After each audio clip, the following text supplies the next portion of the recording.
कुश्ती में देश का नाम रोशन करने वाले सुशील पहलवान से 2021 में ऐसा कर्म हुआ कि उन्हें अंडरग्राउंड भी रहना पड़ा और आज वो 4 साल से जेल में थे और अब उन्हें जमानत पर रिहा किया गया है। बता दें कि सोनीपत के रहने वाले सागर पहलवान उनके द्वारा मारे गए थे, जिसके लिए उन्हें कुछ टाइम अंडरग्राउंड भी रहे, वो भागते रहे पुलिस से और अब वो जमानत पर बाहर आए हैं। तो हम हमारे साथ जुड़े हैं सागर, जो स्वर्गीय खिलाड़ी सागर के पिता अशोक कुमार। उनसे जानेंगे कि उनकी अब आगे इस केस को लेकर क्या मांग है।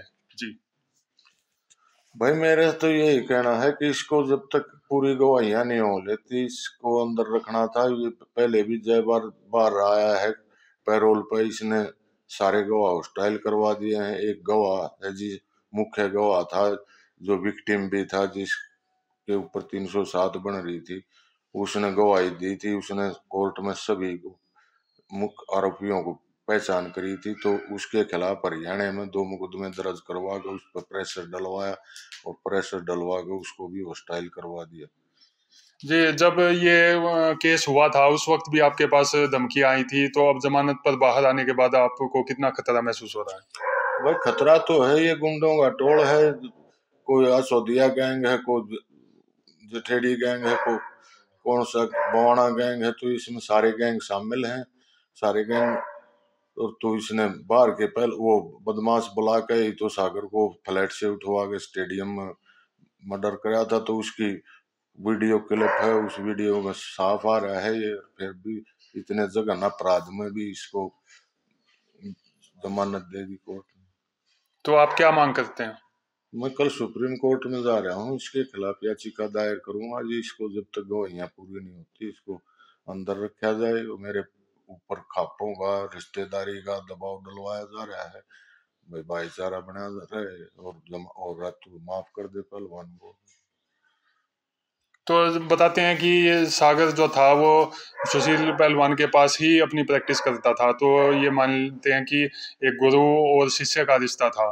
तो उसको लेकर किस नजर से देखते हैं? भाई, 2012 से मैंने वो सुशील के ही उसमें छोड़ रखा था, देख रेख में, उसी की देख रेख में पहलवानी कर रहा था। और वहीं रहते हुए इसने 10 मेडल नेशनल के और 2 बार बार भी खेल का लिया था। एक बार वर्ल्ड रेसलिंग के लिए फिनलैंड और एक बार एशियन चैंपियनशिप के लिए ताइवान।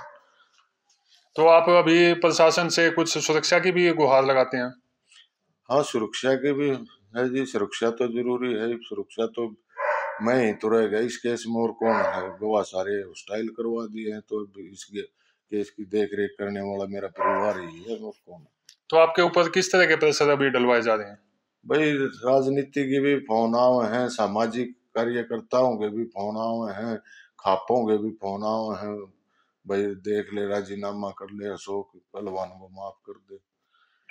तो न्यायालय द्वारा जिस तरह से इन्हें जमानत पर बाहर निकाल दिया गया है, तो आप क्या मांग करते हैं? मैं यही है जी, इसकी जमानत कैंसिल करी जाए और इसको जब तक गवाहियां पूरी नहीं होती डिसीजन नहीं आ लेता इसमें, इसको अंदर रखा जाए। जी, जैसे एक उभरते हुए खिलाड़ी का इसने खात्मा कर दिया, तो उसको लेकर इसे कैसी सजा मिलनी चाहिए? तो यही है जी, हम बच्चे को स्कूल में हॉस्टल में छोड़ते हैं तो उसमें तो सारा जिम्मेवारी प्रधानाचार्य की है, वही मर्डर करेगा उसका। तो फिर तो क्या, किस पे विश्वास करा जा सकता है जी? कौन? ये तो कुश्ती का सत्यानाश कर दिया इसने, क्या पहलवानी करी। तो आपकी क्या मांग है न्यायालय से, प्रशासन से, सरकार से?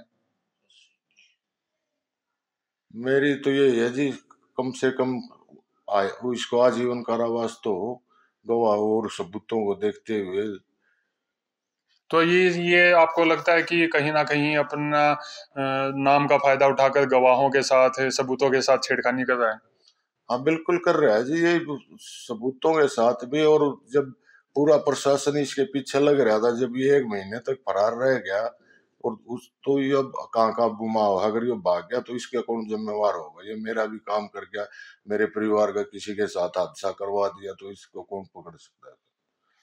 जी, तो ये थे सागर के पिता अशोक कुमार जी, जो कह रहे हैं कि उन्हें प्रशासन से सुरक्षा भी चाहिए और जो सुशील पहलवान है उनसे सख्त सजा मिलनी चाहिए। अगर फांसी ना हो तो कम से कम आजीवन कारावास जरूर न्यायालय द्वारा दिया जाए। सोनीपत से दैनिक सवेरा के लिए संजीव गणगस।